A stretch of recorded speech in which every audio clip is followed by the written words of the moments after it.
Halo, selamat datang kembali di lanjutan rangkaian UTS ERP, konfigurasi ERP. Sekarang saya akan mensimulasikan skenario membuat warehouse dan location pada nomor 4. Jadi urutannya berkebalikan, daripada roots dulu, saya membuat warehouse dan location terlebih dahulu. Oke, mulai di skenarionya. Jadi PT kita ini memiliki 5 warehouse yang harus didaftarkan di sistem. Ada warehouse raw material untuk menyimpan barang mentah untuk kepentingan produksi, warehouse ATK atau alat tulis kantor, warehouse spare part untuk menyimpan spare part, warehouse WIP atau work in process untuk melakukan proses produksi, serta warehouse harusnya ini finished goods atau warehouse untuk menyimpan barang-barang jadi.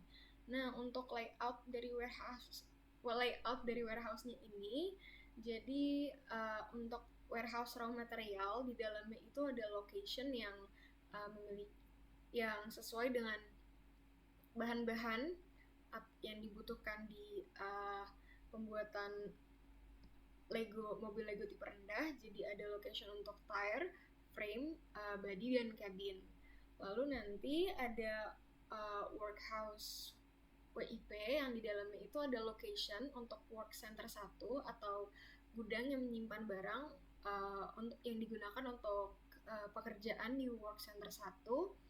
Location work center 2 untuk menyimpan barang atau komponen yang akan digunakan di pekerjaan di work center 2, dan ada work center 3 yang akan dikerjakan di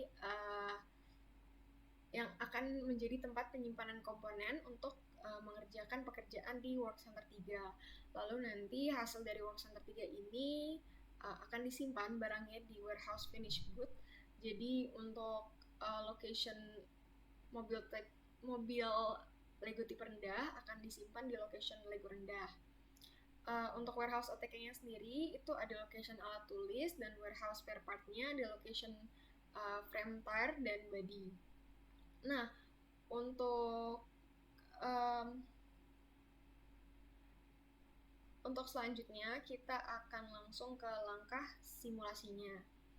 Jadi pertama kita perlu login sebagai administrator.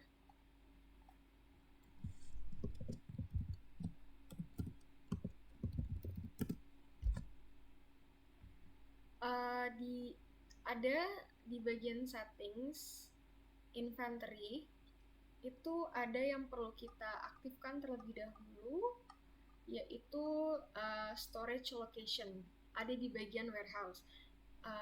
Ini kita aktifkan supaya nanti di inventory itu ada pilihan untuk konfigurasi location dari tiap warehouse. Lalu nanti di save.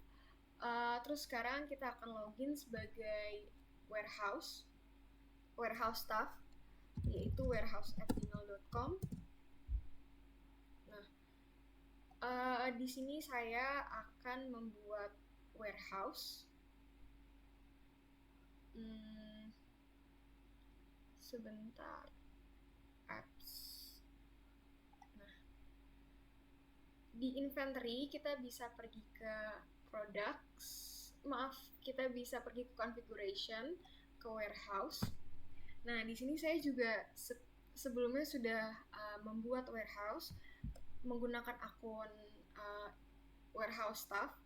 Jadi kalau kita lihat berdasarkan skenario tersebut, yang perlu diisi itu saat ini hanya nama warehouse-nya, yaitu misalnya warehouse ATK dan short name-nya ATK. Kalau kita lihat listnya itu warehouse ATK diberi nama short name ATK, warehouse spare part itu SP, warehouse WIP itu WIP, warehouse raw material itu RM, dan warehouse finished goods itu FG. Jadi misalnya mau buat warehouse raw material copy, warehouse raw material. Nah, ini untuk namanya short name-nya misalnya RM2. Lalu sisanya tuh kita biarkan default saja. Oh, nggak kita biarkan default, tapi nanti kita akan ada shipments dan resupply di skenario routes. Jadi untuk saat ini kita biarkan dulu saja konfigurasi di bawahnya. Nanti kalau misalnya kita mau simpan, tinggal save. Lalu nanti warehouse ini akan muncul di list ini. Dan warehouse-nya ini karena ini nggak kepake, kita hapus aja. Oke, ternyata udah ke ini, jadi bisa kita archive aja. Nah, kalau kita lihat lagi, sekarang yang barusan kita buat udah nggak ada, sisa yang sudah saya buat sebelumnya. Terus, kalau misalnya kita membuat warehouse, itu ada location yang otomatis terbuat dan teraktivasi, yaitu yang /stock ini. Location stock ini sebenarnya merupakan tempat barangnya itu disimpan gitu.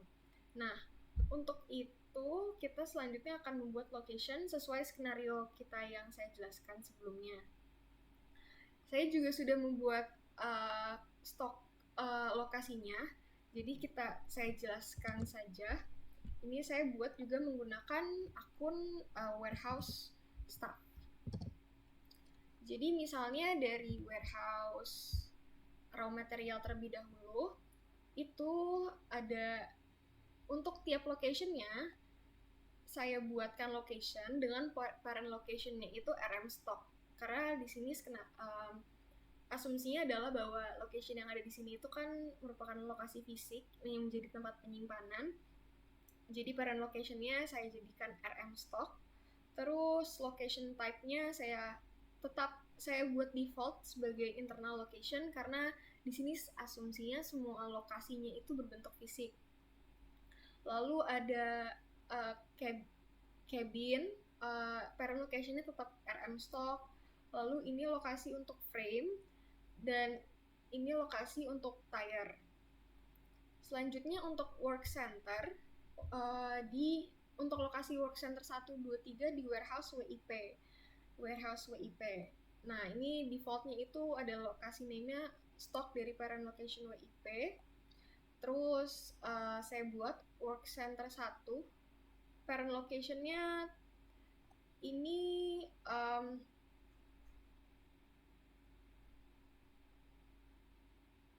kita harusnya dibuat stock,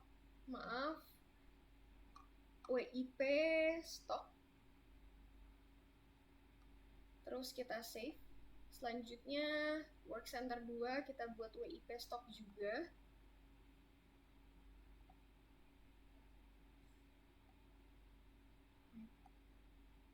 Oh, salah, WIP stock. Lalu untuk work center 3 kita buat WIP stock juga.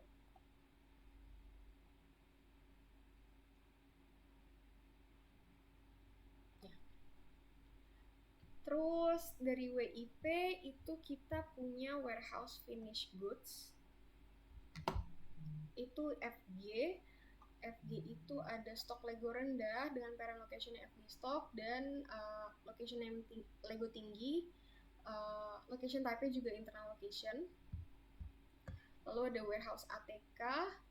ATK itu saya hanya buat location-nya berarti location custom-nya alat tulis, parent location-nya ATK stock, location type-nya internal location. Lalu spare part ini SP, jadi ada spare part untuk yang body dan yang frame tire. Dengan location type-nya juga internal location. Nah, itu sekian untuk konfigurasi warehouse dan location. Untuk skenario selanjutnya akan dilanjutkan di video selanjutnya mengenai work center. Sampai berjumpa di video selanjutnya.